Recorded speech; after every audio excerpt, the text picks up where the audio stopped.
Afternoon, everybody. Sunday on the Rancho. Time for the weekly, weekly EcoInvestment update for August 14th, 2016. And gee, I hope your summer is going well as we're winding down towards Labor Day.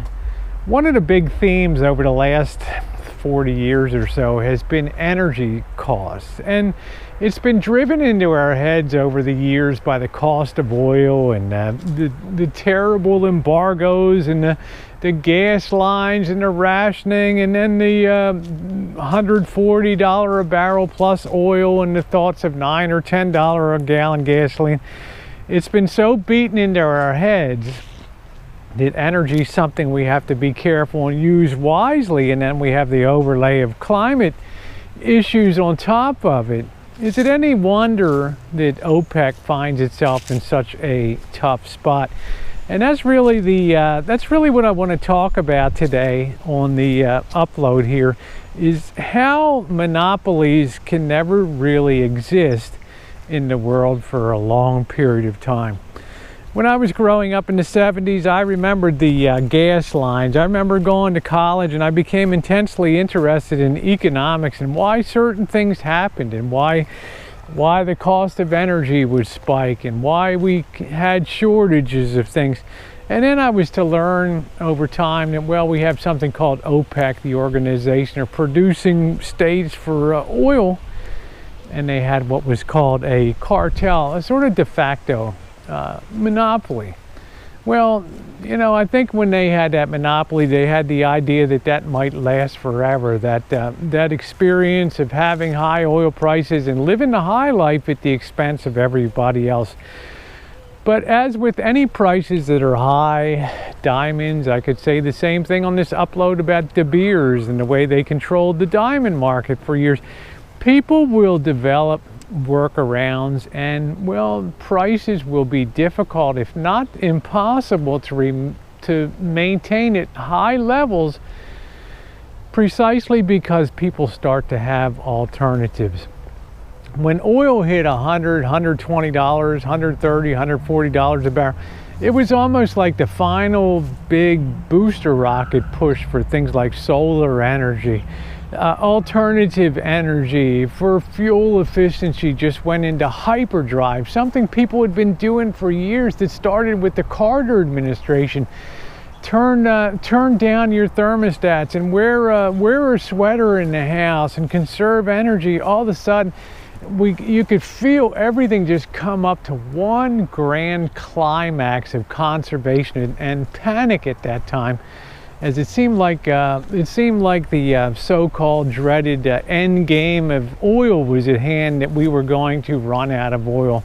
And of course, you know, we never run out of a commodity because it will always be rationed and will always be there, but may only be there for the last marginal buyer that has the money to afford it. But because energy prices got so doggone high and stayed high for so long because they were ostensibly controlled by a monopoly, it allowed workaround forces, creativity, innovation, technology, alternative energies. It allowed them to come in and, well, develop new ways of providing and filling the need, taking advantage of those high profits that were available, even going so far as to do fracking and things like that, in any way that you could extract, and coal sands and tar sands. And all of a sudden, energy once again seemed unlimited. Well, let's break it down. Let's bring it up to today and do the math. We've got an OPEC that basically issues press releases now from the Kingdom of Saudi Arabia that we would like to, you know, we want to have oil prices above $50 a barrel. That would be good for us. Well, you know what? The market doesn't give a hoot about what you think would be good for you anymore. The market is now out of OPEC's control, out of monopoly control, and into the worldwide sphere of influence now. You know, when the United States moved from one of the lesser producers to the #1 oil producer in the world, I mean, you know, it's like, woo, who predicted that comeback for the United States? It just goes to show you, when ingenuity is driven by high prices and high profits, many things are possible. So don't look for a rapid rise again in the energy prices anytime soon.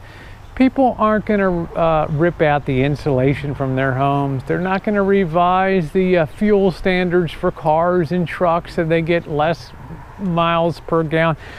There's so many things that have been ingrained into our psyche to save money and save energy, and save energy is a precious resource, that OPEC and those monopolists are kind of painted in the corner because they can't come out and tell you, waste energy, use more, burn more fuels, burn more fossil fuels, enjoy your life.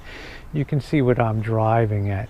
At the end of the day, those that sow the wind reap the whirlwind. And although monopolies are nice for those who enjoy the early days of it, their descendants always end up paying a big price for their ancestors' greed. All right, thanks for watching, everybody. Stay long, stay strong. The markets are boring, but things are happening. Things like retail, and it keeps rationalizing. Macy's, Kmart. Keep an eye on that space. It's the most dynamic change coming to or happening in the world right now. The bubble continues. Thanks for watching, everyone.